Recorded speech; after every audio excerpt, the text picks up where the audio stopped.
Welcome to the Futurist Society podcast, where we delve into the latest advancements in technology, science, and culture.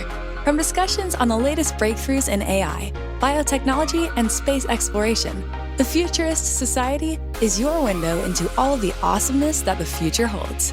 Get ready to be informed and inspired as we consider the positive impact of emerging technologies on humanity. Without further ado, welcome your host, Dr. Awesome.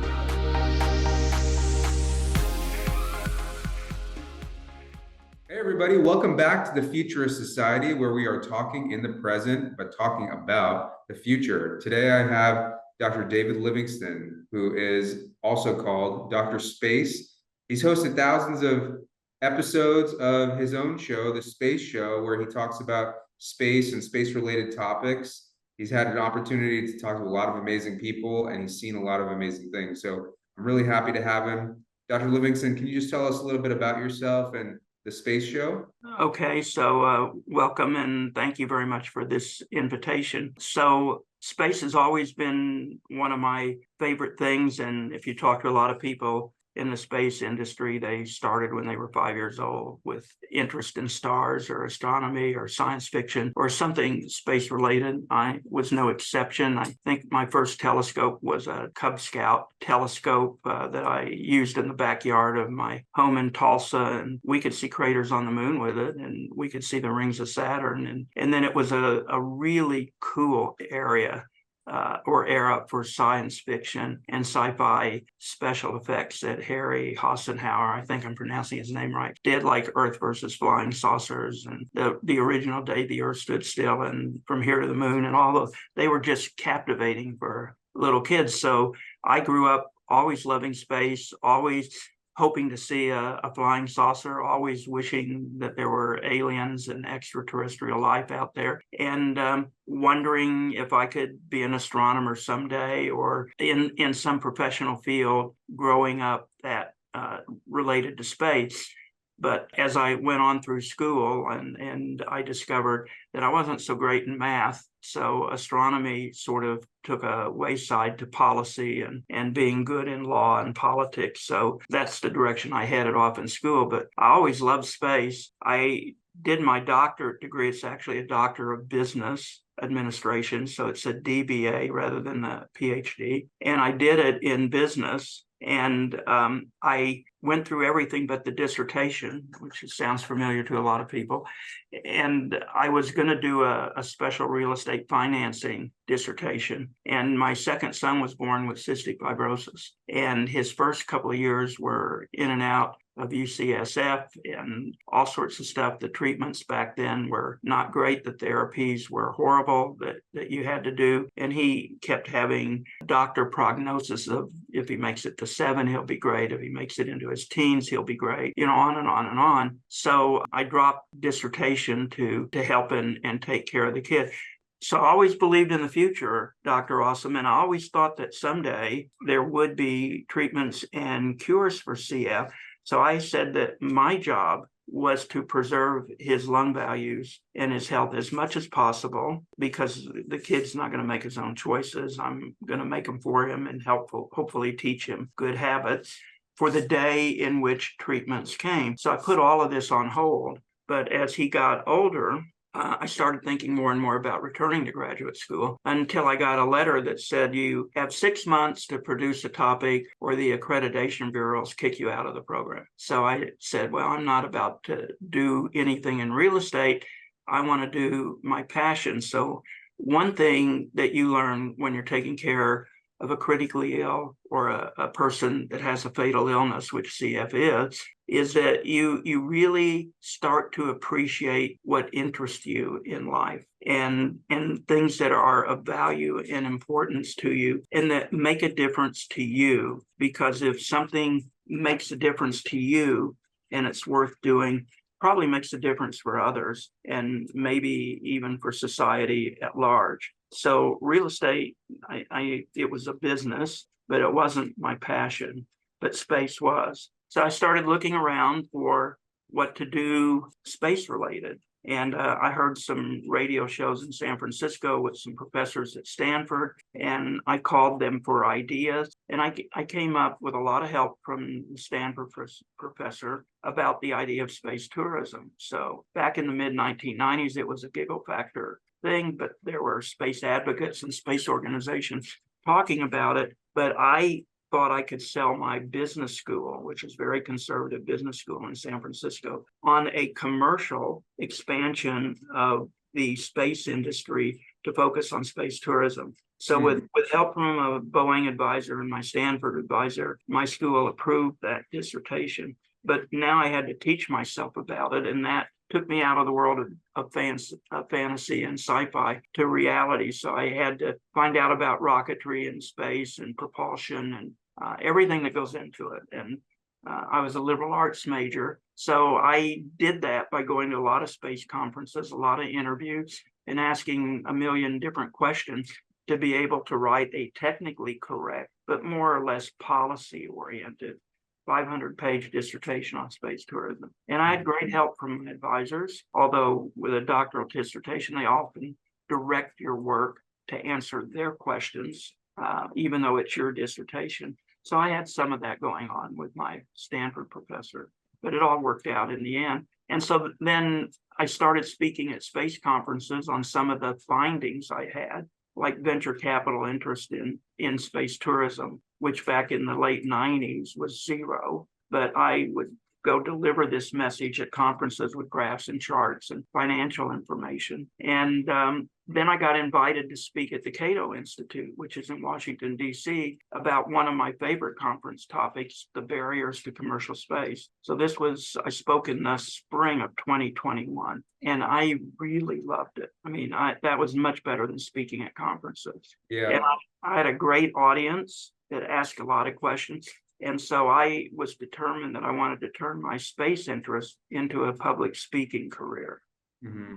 Then a vanity radio station in Phoenix somehow tracked the Cato Institute talks and asked me to do a conventional business radio talk show on business interests like estate planning or, how to buy or sell your house or something like that. So I agreed to do that, thinking it'd be really good practice for public speaking. At the time I got cassette tapes back of the talks. There wasn't this digital world that we live in now. And after a month of doing conventional business, I called the producer and I said, look, this is a vanity show. I'm paying for it for 3 months. I'm switching it to space. And so they said, okay. And so it was called Business Without Boundaries. And I led with my chief advisor on space tourism, Dr. Patrick Collins, who teaches economics in Japan and is from the UK. And the space show was off and running. I was stunned by how much support I got. And I'd go to space conferences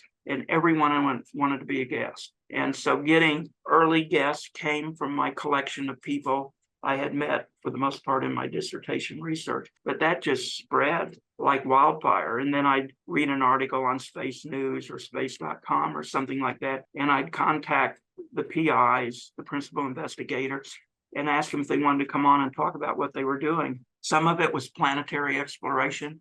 Some of it was rocketry and propulsion. Some of it was astrophysics. It was across the board. And one of the areas I really loved was human space medicine for human space flight, which has always been a real challenge, especially if you get out of the low Earth orbits where we're protected by the Van Allen belts. And it just grew. And then I took it to a Seattle station, and then friends of mine urged me to take it to the internet and get off of AM radio. So about 2003, I took it to the internet, and then it went global as soon as I went to the internet, and it went national. So where do you think that the most interest is right now? Because I think that there's two things right now that are happening that are creating a lot of buzz. And number one is space tourism, because you have these people that are going up into space like celebrities and billionaires and stuff like that, just like what you were talking about. And then number two, I think there's a big buzz about us going back to the moon, right? There's a series of astronauts that are going on late night talk shows and people are talking about it. So what in your viewership would you feel like people are most interested in right now? Anything that has to do with SpaceX. SpaceX and Elon Musk are so off the chart for inspiration and innovation and leadership. And the Starship, their big rocket, which is still pending a launch license for Boca Chica, Texas, just dominates most of the discussions. Rather than space tourism, the audience that I'm most familiar with has shifted greatly into space settlement. So for those in your audience, space settlement means living sustainably, whatever that means, in space, either in orbit on something like an O'Neillian colony from the physicist at Princeton, it's named after, on the moon, and most of all, Mars. So anything that has to do with space settlement, like human reproduction in space, can it be done? How does it get done? How is it controlled when people start going on long space flights to Mars because they are afraid of deformities and things happening if people get pregnant, and we don't know what will happen in microgravity and in a higher radiation environment. Let's take a back up for just a second. Do you think the space settlement is a realistic future for us as a human species? Not any. I'm a little different than the community. I do say yes in the future, but I think we're quite a ways from it. I think our technical capabilities are not there yet. Our medical, which you would probably know more about than me, are clearly not there yet. I think the challenges are real, and I also think there is opposition from people who have a different idea of the future, sort of what we alluded to before the show started. And so I think there will be policy and political hurdles to space settlement. But I think it's a very important goal, and I do think it will happen probably in this century, but I won't be here to see it, and I'm 77, or if I am here to see it, I'll probably be Looney Tunes and senile. So, but I think it's crucial for a free society to push out, and it's an indication of freedom, and it's an indication of so much that we value. What do you think are the biggest? What do you think are the biggest detractors? Policy aside, you mentioned the technical issues. What do you think is going to be some of the biggest obstacles for us to actually, let's not even say Mars, let's just say the moon, or maybe a Lagrangian point, like a space colony that is orbiting Earth? What are some obstacles that you see? Microgravity is an obstacle. And so we deal with it in orbit, like on the space shuttle or the space station, by the astronauts devoting massive amounts of time to incredible amounts of exercise. They're shielded in orbit on radiation, again, because of the Van Allen belts. So yes, they're at risk for galactic cosmic ray bursts and things like that, but they can pretty well monitor the sun and tell when they're going to happen and get astronauts into shielded areas of the space station for more protection. But microgravity and radiation are big issues. Food is a big issue. But do you want this space habitat, this space settlement, to be perpetually serviced by Earth, or can it become independently sustained? So there's a lot of R&D going into agriculture in space, growing in space, greenhouses on Mars, not so much on the moon. The eyes are all on Mars. And in order for an O'Neillian colony to exist, we really have to learn how to build massive structures in space, which means we have to have financial programs to finance long-term projects, which the U.S. doesn't finance. We're short-term thinking. And how do you finance something that doesn't have an identifiable return on investment? Well, speaking of finance, what commercial industries do you think will come from this kind of movement of us? Like, I've heard that asteroid mining is a natural byproduct. Some of the breakthroughs that have happened in the space race in general have had some trickle-down effects. What do you think that is going to be the most lucrative for the space industry? Well, so many really, really sharp people like Bob Zubrin, who's a Mars aficionado and a nuclear engineer by academic training, believe, and I think that they're on the right track, that the number one commercial product will be intellectual property. What we learn, how we learn it, how we can transfer it rather than something tangible. But we're doing phenomenal things with 3D printing in space. And I think I think there's no limit to that potential, as we're 3D printing body parts in space in microgravity. So I think there's a lot of space manufacturing that will surprise us. And in 5 years, we'll be thinking and seeing potential products that we didn't even consider today. What 3D printing of body parts is happening? Can you tell me a little bit more about that? Artificial meniscus for knee repairs. But is that something that's not able to be done in gravity? Apparently not. They have just 3D printed knee meniscuses and sent it back to Earth for testing. That's a brand new article I saw about a week ago. Interesting. There are entities that are working on 3D printing of organs, and they can do it much better in the microgravity environment than they can on Earth, where everything is tightly held together by gravity. So whether it pans out or not, it is out there to be seen. None of it is prime time. We're not going to be able to grab it today. The genetics of the cystic fibrosis gene were discovered because in microgravity it split apart, and the scientists could look at how it was structured far better than using an electron microscope. And they identified the CTR. And when this information came back to Earth, and Larry DeLuca was in Alabama at the time, he was the PI, they put it out into the commercial industry. So they actually got the CF gene, they got all of its mutations from this work. So that work was done on Earth. And then they developed targeted genetic treatments, which today have all but stopped CF from progressing in people with specific gene mixes. There's a lot of different gene combinations in CF, so it's not across the board.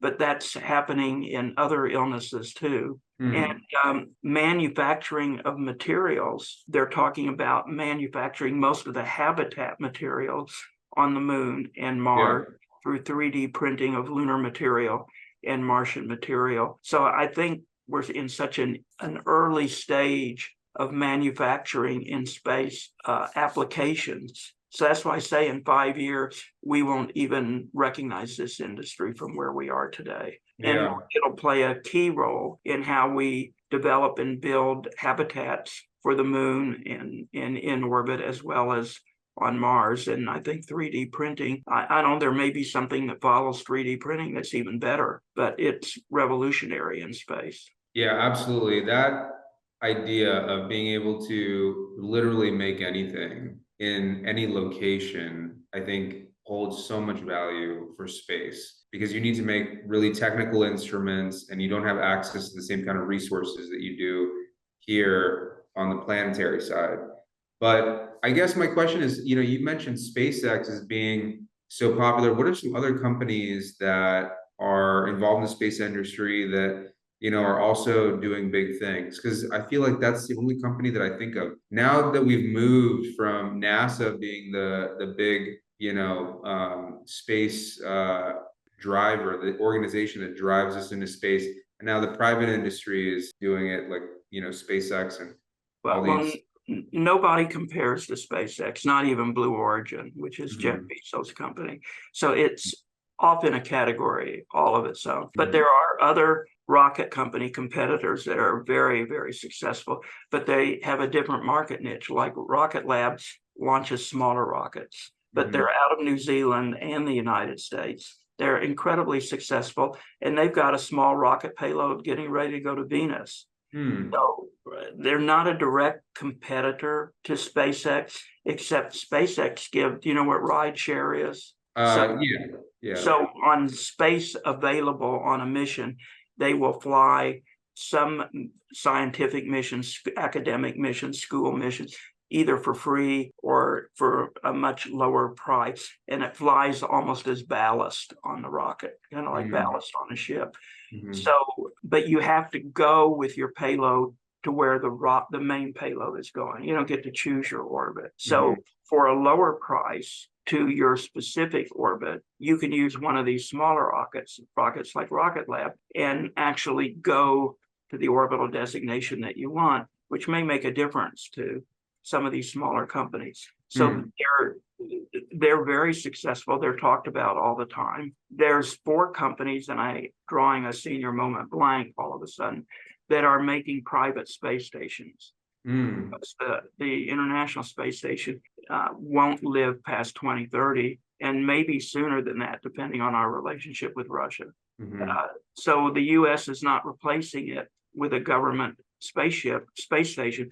All of this is interesting because the lab on the ISS is a national lab, and we have multiple national labs on Earth, like Livermore Lab, Los Alamos, quite a few of them. And the ISS is classified as a national lab.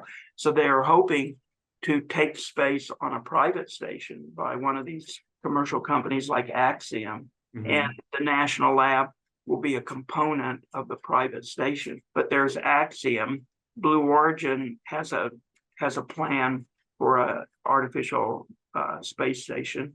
I forget what it's something called Reef. It'll come back to my memory in a minute. And then there's 2 others that are competing to build private space stations. So some of them have different orbits. Some of them plan to cater to a government customer. Some of them plan to open up markets for the commercial sector. So I recently did a space show with a stem cell researcher at Cedars-Sinai. And Cedars-Sinai right now is using the Space Station National Lab for sending stem cells to space and using microgravity to see if they can't make those stem cells replace worn out cardiac tissue. So I said, what are you going to do when the station goes away? And he says, we will have more opportunities for medical research and stem cell research and tissue research, because to qualify to go on the lab is a whole bunch of red tape and national government this and that, national lab. This is on the commercial, it's going to be pay and go. So we can buy space on the commercial labs for a lot more research projects, and others can too. So they're looking for a research boom with the commercial space stations. Interesting. And you mentioned Axiom as the one that they are talking to. Orbital Reef is the Blue Horizon, Blue Origin. So one of the things that I always wondered about was, if the radiation is such a negative consequence of being in space, is there any other way to shield it by going underground, like inside the moon or inside Mars? Yeah, so both the moon and Mars have lava tubes. So a lava tube is just what it says, but they're underground and they're huge. I mean, really, really huge. And they vary in their depth. But there's a lot of regolith or Martian soil on top of them. So one of the thoughts is that you can live in a lava tube. You can seal off the ends. You can pressurize it. You can't spin it for artificial gravity. So you've got the microgravity in there, but you would be shielded from radiation in a lava tube. So that's underground. What's Mars' gravity is like half of our gravity, right? 33, 34% of our gravity. And the moon is 1/6 of our gravity. So we don't know what gravity humans can do okay with, because NASA has never done any test to determine the human gravity prescription. That's what it's called. So can humans survive and sustain themselves at 1/6 lunar gravity? Nobody really knows, although nobody thinks we can. A lot of people, like again, Dr. Zuber, thinks that we'll do just fine with Martian gravity. But the truth is, we don't know. And if you're really planning on a settlement, which would imply having families and children and pregnancy and childbirth, what would happen in 34% gravity and fetal development? What would happen in childhood development?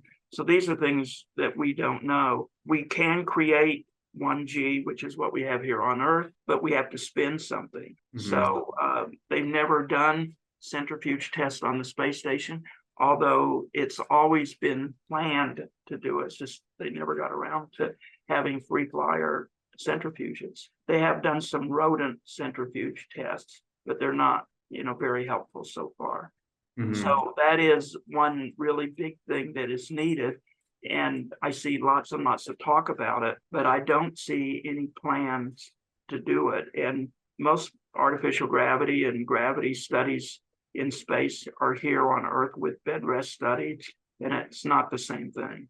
So, and you can't make lunar or moon or Mars gravity very easily on Earth. So we got to have an artificial gravity, variable gravity research station in low Earth orbit.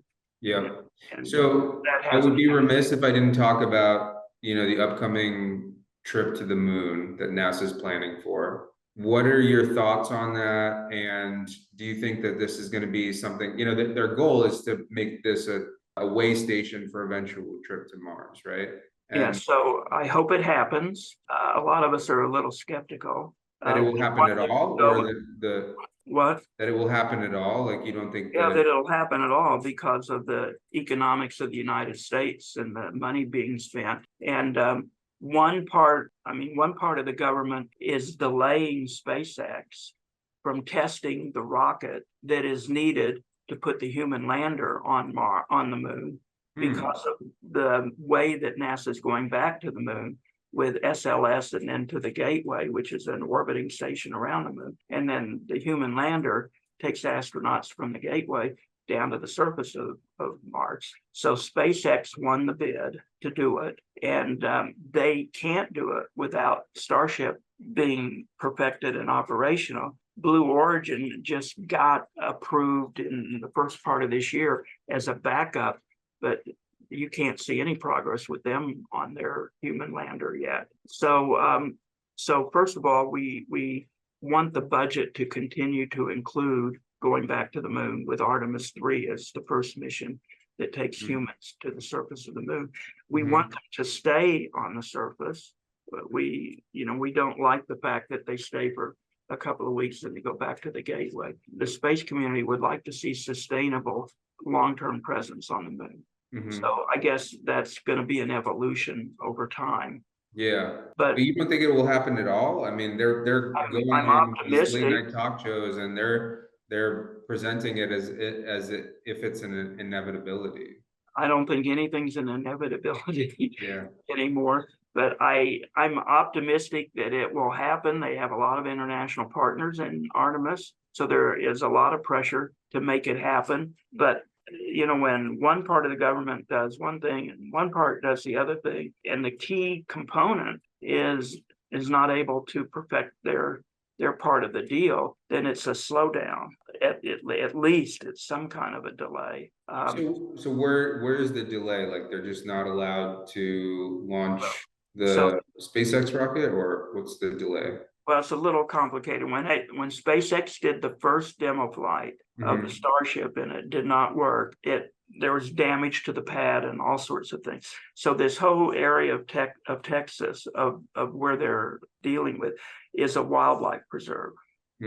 So environmentalists have been trying to stop SpaceX because they say they can't launch without killing all sorts of species because it's a wildlife preserve. So the opposite side of that is Kennedy Space Center is a wildlife preserve. And I don't know if you've ever watched a rocket launcher, been down there. I have. Wildlife is flourishing. There are alligators all over the damn place. Absolutely, yeah. If they're on the damn road, you can't stop to change a tire Absolutely. without someone riding alligator watch for you. Yeah, I mean, I grew up in Florida. I had to see those alligators. But they're in the wildlife preserve where they're launching big rockets, and the fish are abundant, and the flora and fauna are abundant. So this is a BS argument. But after Starship blew up and threw damage everywhere, they filed 3 environmental lawsuits against the FAA. So SpaceX has passed the FAA approval of the technical and engineering changes that they have made to the launch pad and the rocket after the first rocket blew up. But the FAA is now dealing with these 3 lawsuits. They are trying to get SpaceX into the lawsuit because the lawsuits are against the FAA, saying that you didn't do a proper environmental thing, and this rocket caused all sorts of environmental damage, which is not true. They didn't find any species killed. Nothing like that happened. So right now it's in limbo as to when they get a launch license. to resume testing of Starship, which is ready to be tested again. So that's the delay, is on these lawsuits and the FAA and getting a launch license. You can't do anything without a launch license. That's a criminal law violation. So SpaceX has to get a launch license to test Starship on the second go around. And SpaceX's philosophy is they test, and if it breaks, they're fine. They fix what broke, and then they test again. So they're not worried about a failure. They learn from their failures and they keep rebuilding and they go forward. That's their philosophy in testing, whereas NASA tries to build something so safe and model it that you'll never see a failure. So that's one of the reasons why something built by the government is 10, 15 times more costly than something built by SpaceX. Gotcha. So that's the delay on and SpaceX can't build the human lander until the rocket that's going to take the human lander is operational, because they have to mate that human lander to the rocket. So they have to quit making changes in the rocket to be able to mate it there. So that's the delay. So we hope that I think it'll happen. I think that it's just too significant of a moment. I think that we finally have the interest again. I think, people want it for sure. And the international partners are making components of it. So they certainly wanted, the European Space Agency has got components for Artemis. And it's also become geopolitical, right? Like India's launching stuff into space, China's launching stuff into space. American exceptionalism is so important to us that we have to prove that, like, we're going one step further.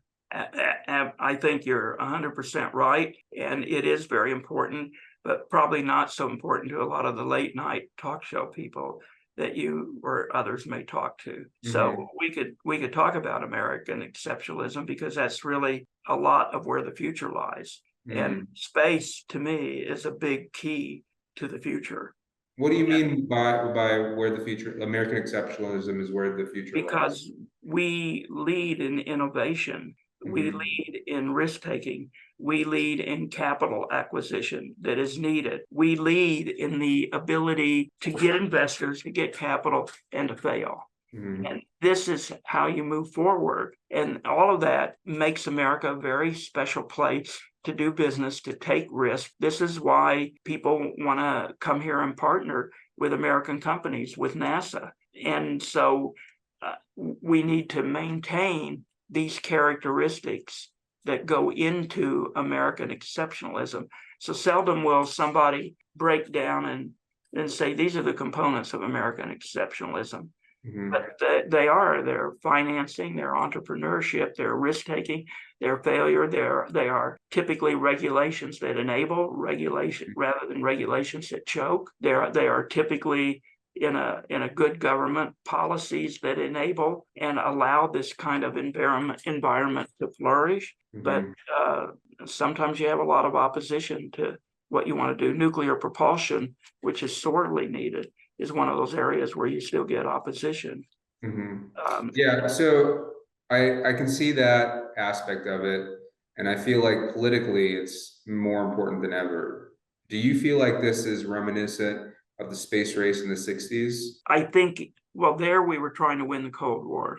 Right. But rather than having one adversary, we have a lot of different countries that I feel like we're competing against. But in the 90s, I feel like there was no competition. Like it wasn't a. But others have caught up with us, or are nearly caught up with us. So it is very important for the United States to continue to be a space leader and to have a presence in these areas. So the United States having a presence is like having free access to space for anyone and everyone. That's not so with China. So typically you want American values and American laws to prevail in outer space. This is one of the reasons why we have a Space Force, and which is a big concern about lunar development, because you don't want China laws and relationships to prevail on the surface of the moon. Mhm. But China is really aggressive with their economic growth. They're making great roads in allies in South America and in other places because they give them lots of benefits. They build infrastructure for them. And at some point, they have to pay the price, but they're not paying the price now. So we want to carry our values into space. Yeah. So I got it. Listen, we're getting low on time. I really want to ask you about probably the most popular thing that everybody's talking about when it comes to space, which is aliens.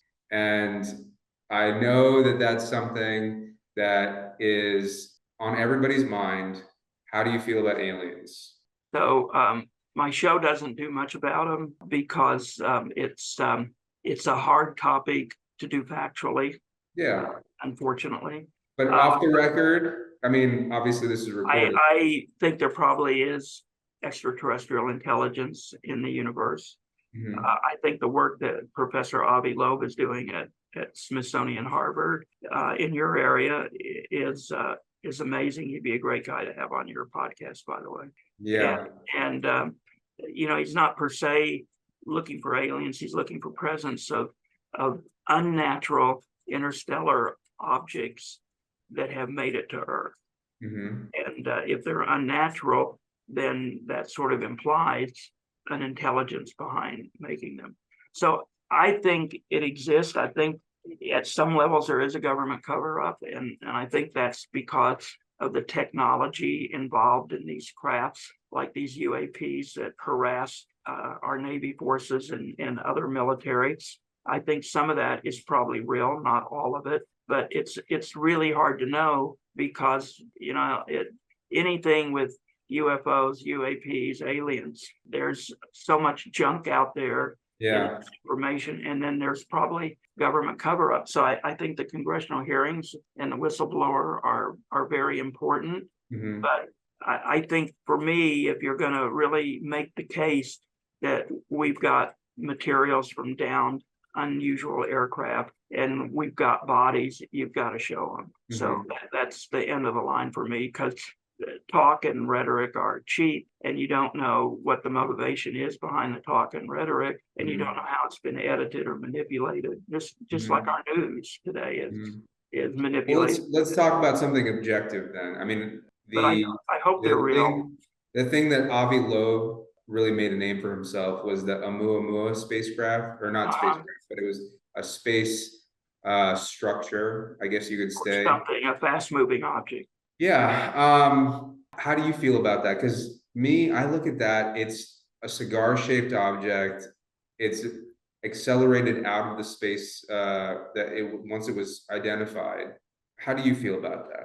I don't know what Oumuamua is. He's been on my show as a guest many times, and he's coming on again in a couple of weeks about his findings for his undersea expedition off of Papua New Guinea. But Avi Loeb is coming on your show? Yeah, in about 2 weeks, 3 weeks. Okay, yeah. Did you ask him about Oumuamua? The first time he was on the show. And what did he like? He feels like it's a naturally occurring. He thinks it's potentially a natural object, but that they found it too late, and it moved so fast that the one telescope that could find it, which is in Hawaii, couldn't get good pictures of it or anything. But from what he could tell, and what it was doing in terms of like a comet tail or something like that, it didn't appear to be totally just a natural rock. Mm-hmm. So he suggested there could be an intelligence design behind it. And he got really criticized for it within history. They all jumped all over it. He said, I asked him if he didn't have tenure, would he be able to have said that? He said, probably not. Yeah, I mean, I think that any person that weighs in on this subject that's an academic has the potential to lose credibility because of all of the junk like you're talking about. If there's one person that's actually saying something truthful, there's probably 10 other people that's saying something that's just, not even worth even talking about. But he did find remnants of this object that hit the Pacific Ocean 2016. So the US tracked its incoming with a satellite. That's why they know it was so fast, and it was coming from a part of space that suggested interstellar. So he wanted to find it. So they gave him the tracking path of the satellite from the government satellites. So he launched this expedition, and the way they looked for it was they assumed that most objects coming in from space are nickel iron. So if you have a meteorite sitting on your desk like I do, it's got a lot of nickel and iron in it. Well, the iron is magnetic. So they created a magnetic sled, and they worked on an ocean grid like you would in archaeology or anything else in this big quad of where they think the satellite hit. And they were trying to scoop up magnetic particles. So they did pick up lots and lots of sphericals, which are little spheres that are remnants of this satellite. So a couple of things about it. And one is the alloy mixture of aluminum and tungsten is incredibly different from what aluminum and tungsten is made here on Earth. So this is an unusual alloy relationship. Lots of iron, very little nickel, very unusual. So he says we need a lot more conclusive evidence to think there's design behind this, meaning some kind of something, created or built it. It was not just a meteorite that hit Earth. And the cautious way is it's promising, but we need a lot more research. We all heard that, right? But I've talked to people who are willing to say what they think on the show. One of them is John Brandenburg, who is a Livermore trained plasma physicist, but a lot of people put him on the fringe because of some of his work. But he helped me analyze it. And he said, these are just not alloy relationships that you find on Earth. And I have bounced that off other people that have the qualifications to interpret it. And they think it's pretty much a foregone conclusion that this is artificial that hit Earth. And Avi Loeb is going to go back and look for bigger pieces with a slightly different kind of magnetic sled. And I guess he's looking for funding for that mission. But he says it's very promising, that it's interstellar for sure. They know it's interstellar because of the speed at which it was going and the way it broke up when it hit the atmosphere in the ocean. But it is promising that it's not natural. So he won't give us a conclusion yet. But he just wrote another book about extraterrestrial life, and he's got this Project Galileo. So he's tenured and he's searching because he has a passion for it, and he's an honest researcher. And he's a real treasure to that side of the community, the science side of astrophysics, and he's way beyond qualified. I mean, he's got impeccable credentials. So I think that's promising. I personally think that there is extraterrestrial out there in the universe. Has it ever made it to Earth? I don't know. I know all the stories. I know all the films. I know everything.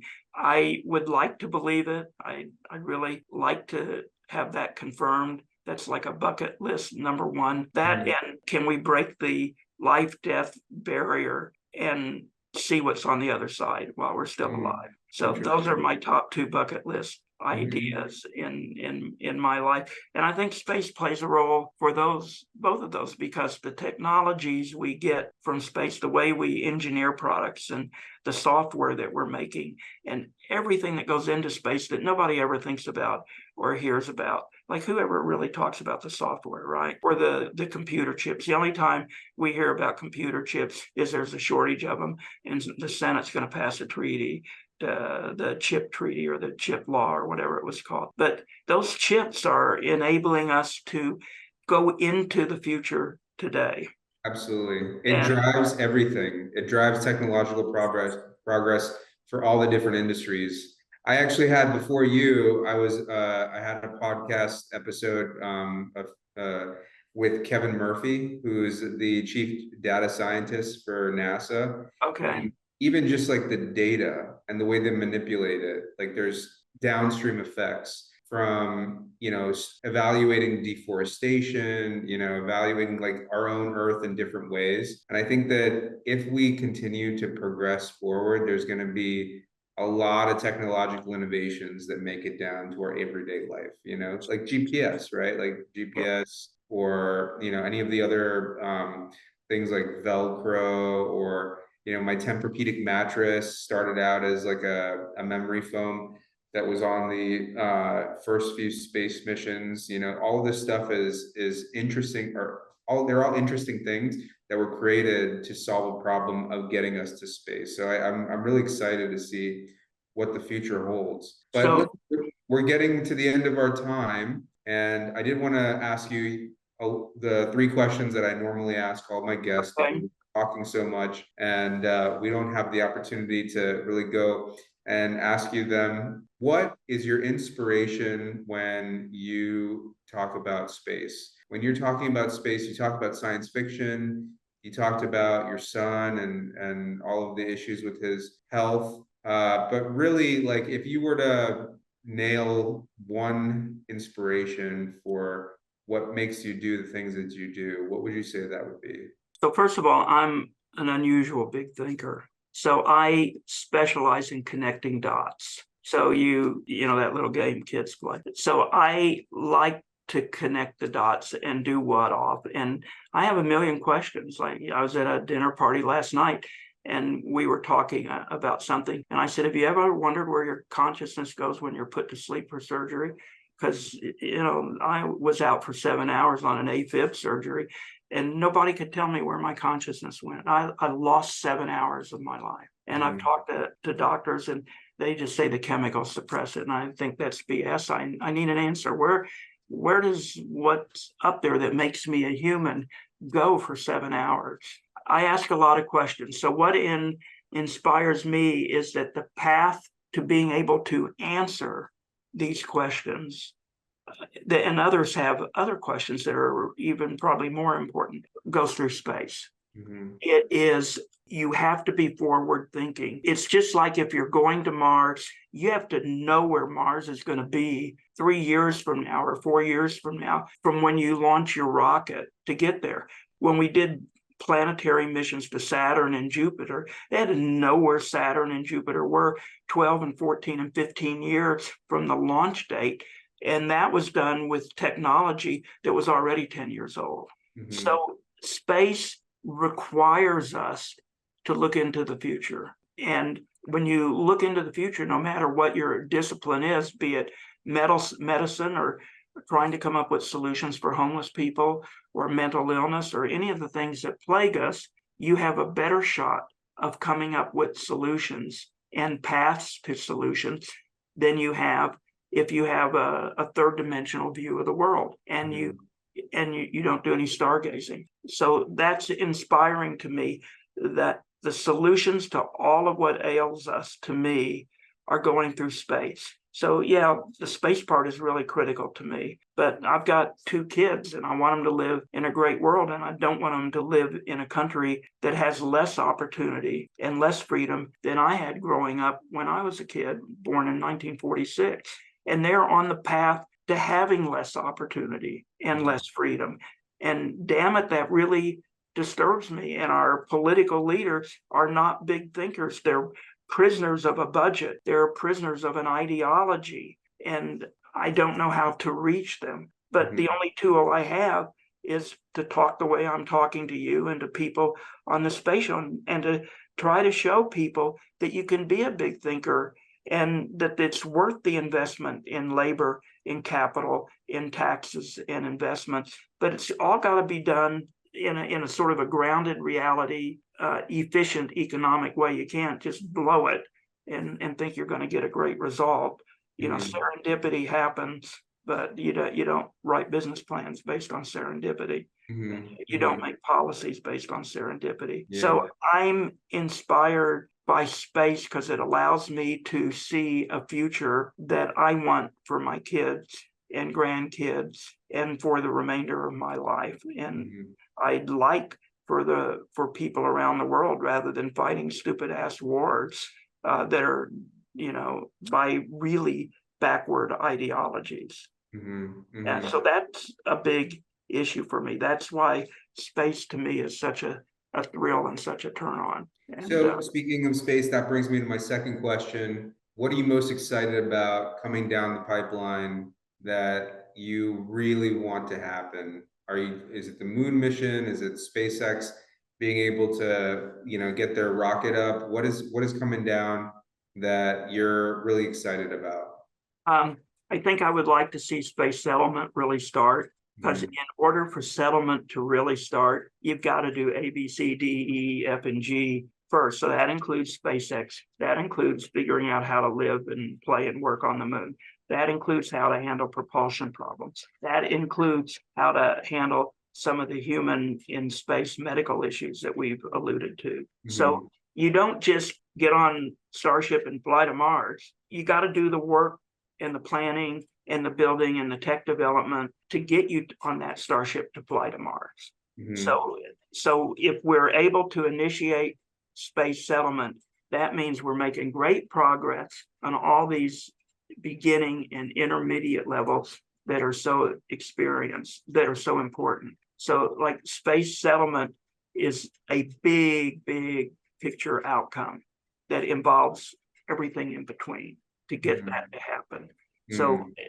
that is near term enough for me to be really excited about, even Mhm. though I may not live to see it, but it's close enough in reality and plausibility that I can easily grasp it and realize that if we're doing it, we've done all of this over here. Mhm. That my So hands last question, if we're talking about space settlement not being achievable in the next 20, 25 years or so, what is something that in the next 10 years that you wish that you see happening? Where do you see the future of space in 10 years from today? the future, we will be, I think, with a permanent presence on the moon. I think that's highly plausible. Mm. I would like to see propulsion technology advance to nuclear electric propulsion in Mhm. space, because that makes it much safer to put humans on Mars, because instead of taking 8 or 9 months to get there and being bombarded with radiation on that journey in microgravity,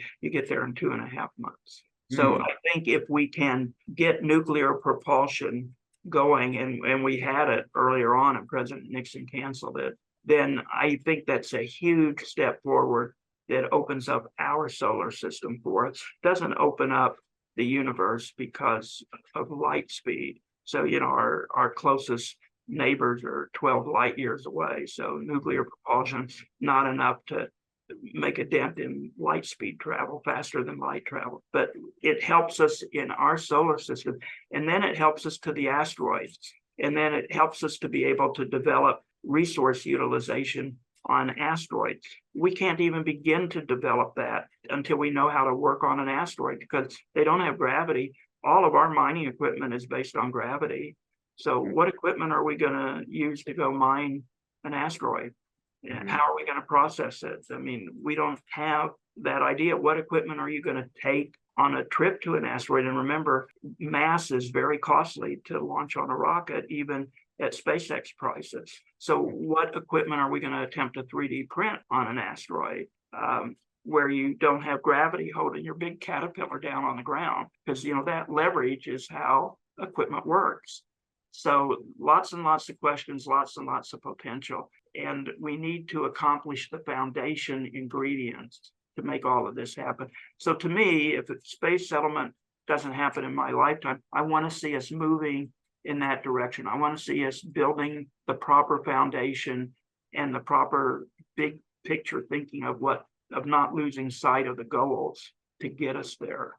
And I'm very optimistic that we can do that, but I'm very concerned, as the younger generation is, about changes in our ability to be free, to take risk, to direct capital the way we want to direct it, to afford capital. High interest rates are not what we want to do. All sorts of things that today, if one just looks out the window, are a threat to the future. But I'm hoping. I'm optimistic about that because, for decades, for a really long time before SpaceX came along, before Blue Origin came along, there was nothing. There was no Absolutely. price.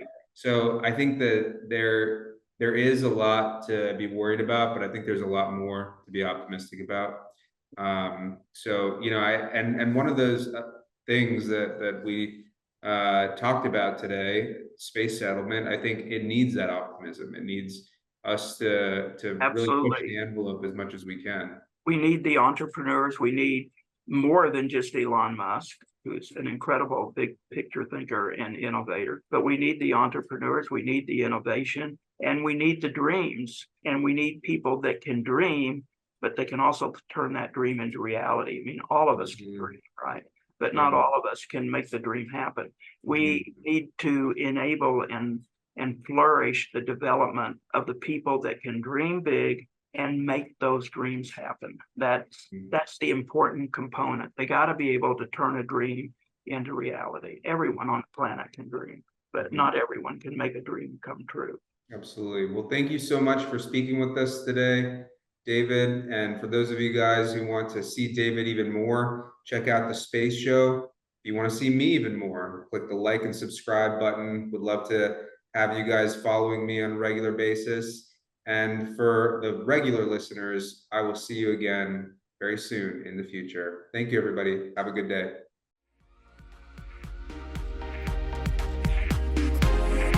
We appreciate you taking part in today's episode. Take this chance to reimagine a better future by joining a community of futurists who strive for a remarkable world.